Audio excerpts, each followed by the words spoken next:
Assalamualaikum warahmatullahi wabarakatuh, Bapak Ibu guru hebat.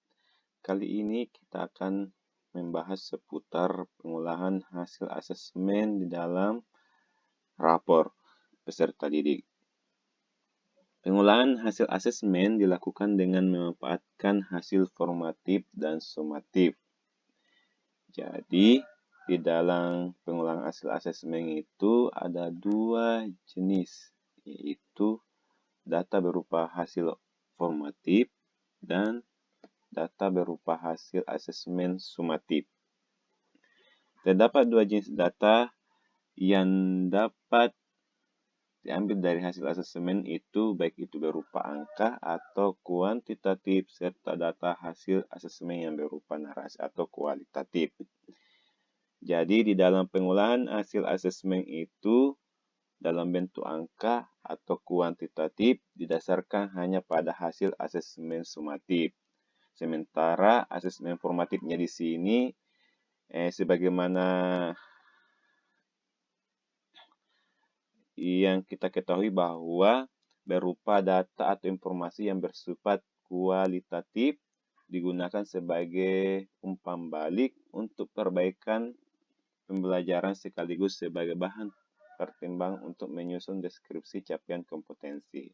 Jadi di sini ada tujuan masing-masing dalam hal hasil asesmen, di mana hasil asesmen sumatif itu dijadikan atau sebagai acuan dalam pengambilan nilai di dalam pengisian rapor. Sedangkan data formatif di sini digunakan sebagai menyusun deskripsi capaian kompetensi atau sebagai bahan pertimbangan dalam menyusun capaian kompetensi. Jadi ini perbedaannya antara hasil asesmen formatif dan hasil asesmen sumatif. Jadi kalau formatifnya itu dimasukkan sebagai deskripsi capaian kompetensi. Ini contoh pengolahan nilai rapor. Ya, jadi di sini ada contoh data kuantitatif dalam pengisian rapor. Jadi ini nilai sumatif lingkup materi. Sumatif lingkup materi itu berupa keseluruhan nilai sumatif di dalam satu materi pembelajaran. Misalkan sumatif 1, sumatif 2, sumatif 3, sumatif 4. Jadi ini di dalam titik-titik kolom adalah nilai sumatif di dalam satu lingkup materi. Ini juga sumatif, tetapi dalam bentuk tes sumatif akhir semester. Jadi data sumatif pada akhir lingkup materi ini nilai rata-rata sumatifnya yang diambil dari setiap nilai TP. Ini juga dalam satu materi. Jadi nilai rata-rata dalam satu materi yang diambil dari beberapa nilai TP. Ini juga ini. Kemudian ini nilai rapor diperoleh dari nilai akhir sumatif, lingkup, materi, dan sumatif akhir semester. Jadi ini nilai-nilai rata-rata dari keempat sumatif ini. Kemudian ini nilai sumatif akhir semester bisa tidak dikasih masuk, bisa juga dikasih masuk jika penting. Ya.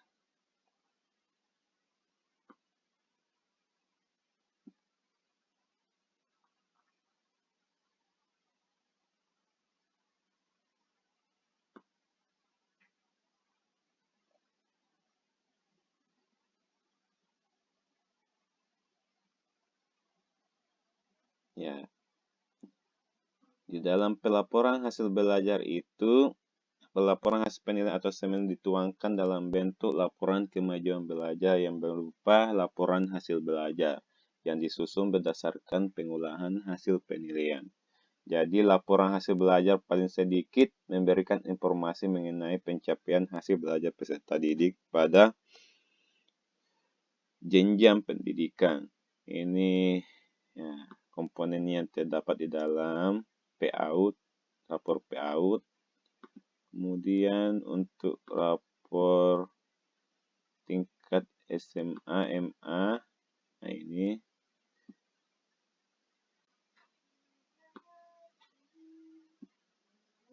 ya, ini juga yang perlu kita ketahui bersama bahwa di dalam penyusunan deskripsi berdasarkan capaian pembelajaran.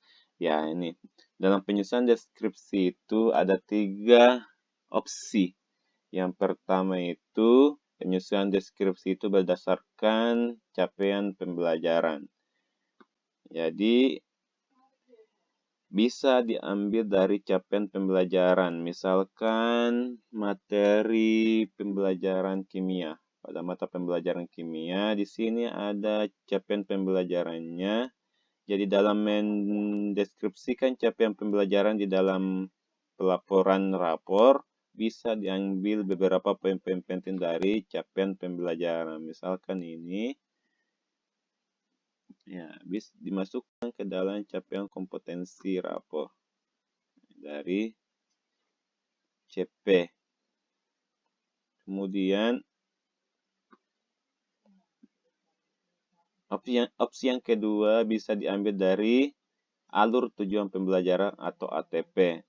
Misalkan di dalam materi fisika, ATP-nya itu menyajikan hasil analisis gejala, penyebab, dampak, dan solusi atau perubahan iklim serta pemanasan global dalam kehidupan sehari-hari.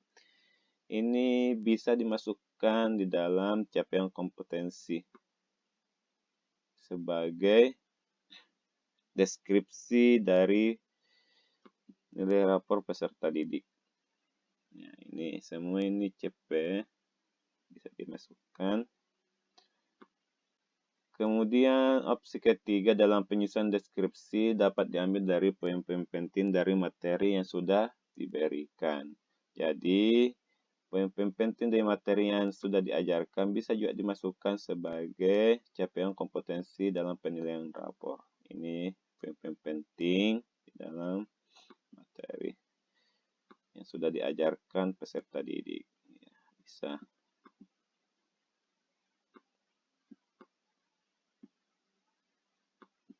Nah, ini contoh rapor pada jenjang SD. Simpel sekali. Ada identitas sekolah, mata pelajaran, nilai, dan capaian kompetensi yang diambil dari 3 aspek tadi. Bisa dipilih salah satunya. Kemudian ekstrakurikuler, deskripsinya, dan ketidakhadiran TTD peserta didik, tanggal TTD wali kelas, dan TTD kepala sekolah. Itu saja yang dimasukkan dalam penilaian rapor peserta didik.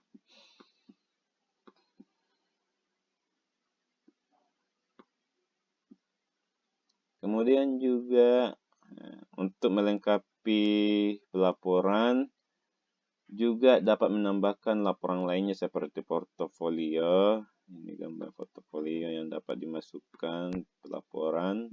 Kemudian diskusi konferensi terkait dengan bagaimana pencapaian peserta didik di dalam hal pos pembelajarannya selama 1 semester.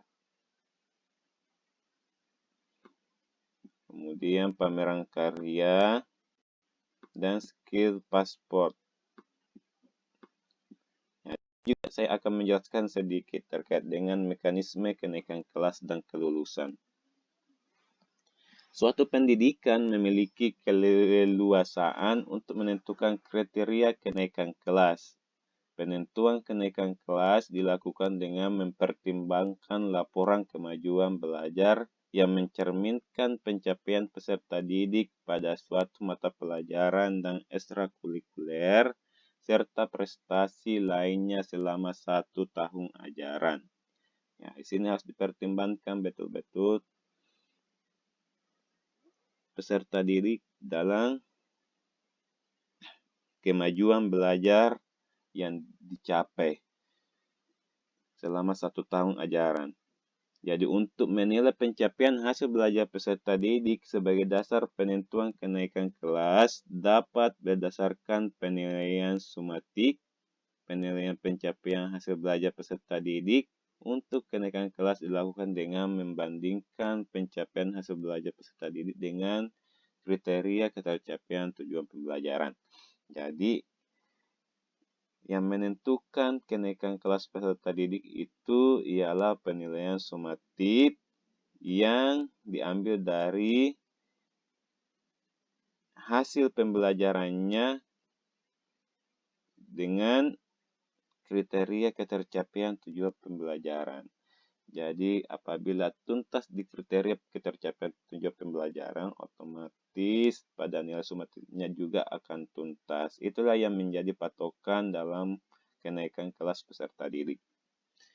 Di dalam pembelajaran berdiferensiasi sesuai tahap capaian peserta didik menjadi salah satu praktik yang dianjurkan dalam kurikulum Merdeka.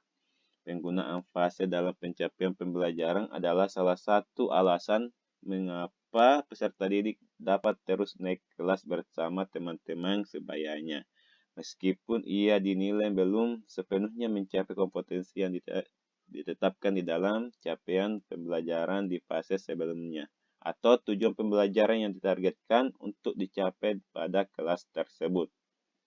Begini ilustrasinya. Yang dapat diharapkan itu bagaimana proses belajar dalam suatu fase dan lintas fase dapat berjalan seiring dengan kenaikan kelasnya. Sini, ilustrasi pertama terkait dengan kenaikan kelas dalam fase yang sama. Dalam penyusunan alur pembelajaran dalam suatu kolaboratif, di sini guru kelas 3 misalkan perlu berkolaborasi dengan guru kelas 4 dalam menyepakati alur tujuan pembelajaran yang akan digunakan. Jadi, guru kelas 3 dan 4 ini menyepakati tujuan-tujuan pembelajaran yang mana yang perlu dicapai di kelas 3 dan yang mana yang perlu dicapai di kelas 4. Ketika ada peserta didik yang tidak dapat mencapai tujuan pembelajaran, tentu hingga akhir tahun ajaran di kelas 3, maka guru kelas 3 perlu menyampaikan hal tersebut kepada guru kelas 4. Kenapa? Agar pembelajaran di kelas 4 tersebut dapat menyesuaikan dengan kebutuhan peserta didik.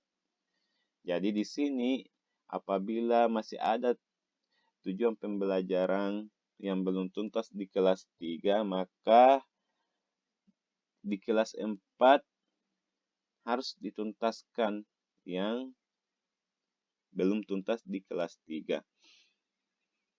Selain itu, pada awal tahun pelajaran tahun ajaran baru, guru pun dianjurkan untuk melakukan asesmen di awal pembelajaran untuk mengidentifikasi kesiapan peserta didik. Dengan demikian, peserta didik tadinya dapat terus naik kelas, tidak perlu lagi tinggal kelas di kelas 3. Itulah tujuannya untuk melakukan asesmen diagnostik yang mana untuk mengetahui bagaimana kemampuan yang dimiliki peserta didik. Jadi kemampuan yang dimiliki peserta didik itu berbeda-beda. Tentu saja untuk mengetahuinya itu dengan melakukan asesmen awal peserta didik. Jadi tidak semua peserta didik itu kemampuannya dalam menyerap materi pembelajaran itu sama. Jadi ada beberapa, ada yang cepat paham, ada yang agak lambat paham, dan ada yang bertahap, sehingga dalam pencapaian tujuan pembelajaran itu tidak semua tuntas dilaksanakan di kelas 3, tidak semua peserta didik itu mencapai semua tujuan pembelajaran. Jadi, yang belum mencapai seluruh tujuan pembelajaran, maka diselesaikan di jenjang berikutnya, yaitu di kelas 4 untuk ilustrasi yang pertama. Kemudian ilustrasi yang kedua, kenaikan kelas antara dua fase yang berbeda. Contoh lain pada kelas 4 fase B dan kelas 5 fase C. Apabila terdapat peserta didik yang belum mencapai kompetensi yang ditetapkan dalam fase B, hal ini perlu diidentifikasi oleh guru kelas 5 atau fase C sejak awal tahun ajaran. Informasi tentang tahapan capaian peserta didik ini perlu dikomunikasikan oleh guru kelas 4 dan juga diidentifikasi melalui asesmen di awal pembelajaran kelas 5. Untuk peserta didik yang belum menuntaskan fase B, peserta didik dapat mengulang konsep ataupun materi pembelajaran yang belum dikuasai peserta didik sebelum peserta didik tersebut mempelajari materi yang terkandung dalam capaian pembelajaran fase C. Dengan demikian, peserta didik dapat terus naik kelas. Jadi, perlu diketahui bahwa kenaikan antara fase sebelumnya ke fase berikutnya itu harus juga dipertimbangkan untuk menuntaskan materinya. Bagaimana caranya? Dengan cara memberikan remedial kepada peserta didik sesuai dengan tingkat kemampuan yang dimiliki. Jadi, materi yang diberikan ke peserta didik yang tingkat pemahamannya itu tidak sebanding dengan tingkat pemahaman peserta didik yang paham, maka diberikanlah sebuah materi atau ilustrasi materi pembelajaran kepada peserta didik tersebut dengan tingkatan sesuai dengan pemahaman yang dimiliki peserta didik tersebut.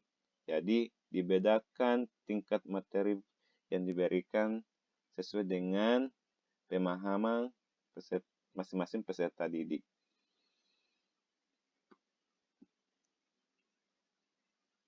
Ilustrasi di atas menunjukkan bahwa satuan pendidikan tidak perlu menentukan kriteria dan mekanisme kenaikan kelas. Kenaikan kelas dilakukan secara otomatis. Pembelajaran dilaksanakan menggunakan prinsip master learning yang sangat sesuai dengan pembelajaran berdiferensiasi atau pembelajaran sesuai dengan tahap pencapaian atau teaching at the right level. Setiap peserta didik mempelajari tujuan pembelajaran yang sama dengan setiap pertemuan.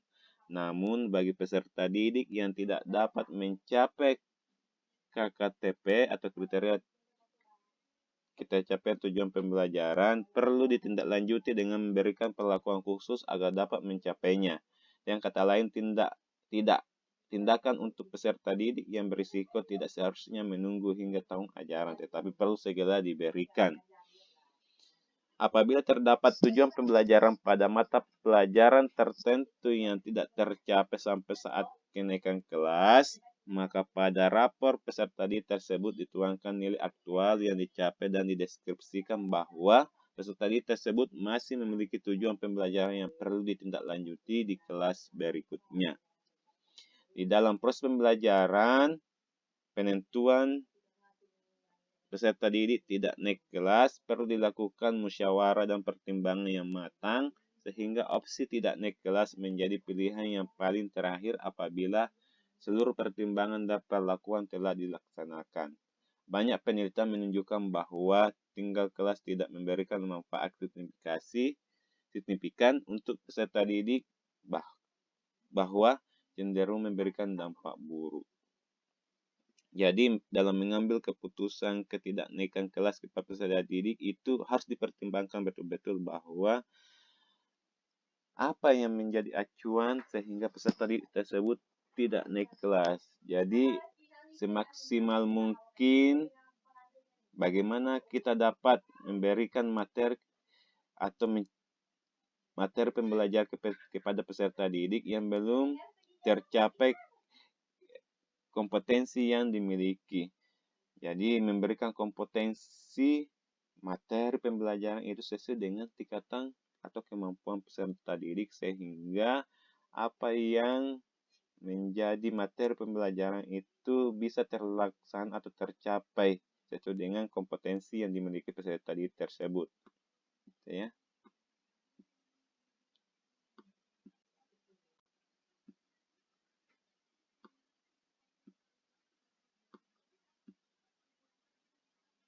Ya, ini tadi beberapa alasan mengapa peserta didik itu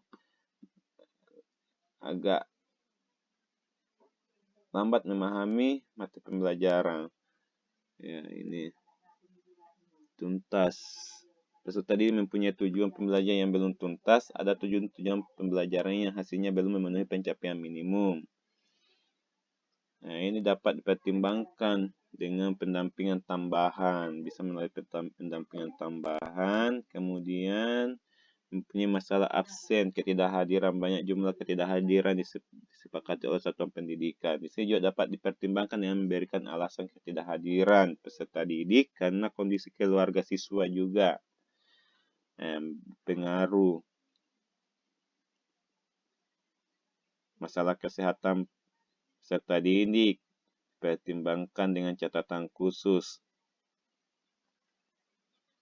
Dan juga karena malas, meskipun kecil kemungkinan untuk naik kelas, peserta didik tetap dapat dipertimbangkan naik dengan catatan di rapor bagian sikap yang perlu ditindaklanjuti di kelas berikutnya. Misalkan permasalahan ketidakhadiran harus diselesaikan dalam jangka waktu 1 tahun dengan cara konseling atau behavior treatment lain. Khusus permasalahan ketidakhadiran, wali kelas harus dapat mendekati atau mendeteksi permasalahan sedini mungkin sehingga tidak terjadi penumpukan jumlah ketidakhadiran dari peserta didik di akhir semester. Kemudian ada juga karena keterlambatan psikologis, perkembangan dan kognitifnya peserta didik. Bisa dipertimbangkan untuk naik kelas dengan catatan, peserta didik perlu mendapat bimbingan dalam memahami pelajaran atau mendapatkan layanan konseling. Itu juga beberapa alasan sehingga peserta didik bermasalah di dalam proses pembelajaran. Bisa saja karena ada masalah ekonomi, masalah keluarga, ataupun masalah perkembangan atau psikologi peserta didik. Sehingga proses pembelajaran tidak maksimal selama di sekolah.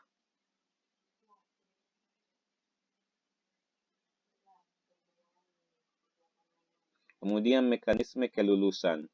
Untuk menilai pencapaian hasil belajar peserta didik sebagai besar kelulusan dapat berdasarkan penilaian sumatif yang dapat dilakukan dalam bentuk tes tertulis. Nah, bisa juga tugas, bisa juga performa, portofolio, dan kombinasi. Jadi sini penilaian pencapaian hasil belajar peserta didik untuk kelulusan dilakukan dengan membandingkan pencapaian hasil belajar peserta didik dengan KKTP-nya. Jadi penilaian sumatif yang diselenggarakan oleh suatu pendidikan dilaksanakan pada semester ganjil ataupun genap atau akhir jenjang dengan mempertimbangkan capaian kompetensi kelulusan. Seperti halnya di sini kenaikan kelas. Penentuan kelulusan ditentukan suatu satuan pendidikan. Jadi penentuan kelulusan dari suatu pendidikan dilakukan dengan mempertimbangkan laporan kemajuan belajar yang mencerminkan pencapaian peserta didik pada semua mata pelajaran dan ekstrakurikuler serta prestasi lainnya. Misalkan kelas 5 dan kelas 4 untuk sekolah dasar atau bentuk lainnya sederajat. Setiap tingkatan kelas untuk sekolah menengah pertama bentuk lainnya sederajat dan sekolah menengah atau bentuk lainnya ataupun yang sederajat.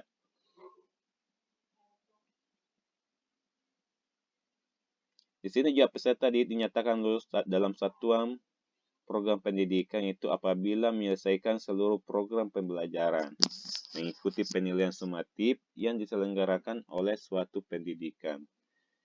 Jadi di sini juga kelulusan peserta didik ditentukan oleh satuan program pendidikan yang bersangkutan. Peserta didik yang dinyatakan lulus dari satuan program pendidikan diberikan ijazah yang diberikan pada akhir semester genap pada setiap akhir jenjang. Jadi ketentuan mengenai ijazah itu dilaksanakan sesuai dengan ketentuan peraturan perundang-undangan. Itu ya sedikit saya sampaikan terkait dengan masalah penilaian atau hasil asesmen yang dituangkan di dalam buku rapor serta pertimbangan yang dapat dipertimbangkan lebih lagi terhadap peserta didik untuk kenaikan kelasnya. Jadi, peserta didik itu tidak semena-mena untuk ditinggal kelaskan, karena lebih baiknya itu peserta didik itu dinaikkan ke kelas atau jenjang berikutnya, karena kemampuan peserta didik itu berbeda-beda. Ada yang tingkat pemahamannya cepat, ada yang sedang, dan ada yang lambat. Itu yang harus diketahui oleh oleh pendidik terlebih dahulu sebelum melaksanakan proses pembelajaran melalui asesmen diagnostik. Nah, mungkin hanya ini yang sempat saya sampaikan kepada Bapak Ibu guru hebat. Selanjutnya saya akan menjelaskan di video berikutnya terkait dengan pengisian rapor pada aplikasi e-rapor IKM. Wassalamualaikum warahmatullahi wabarakatuh.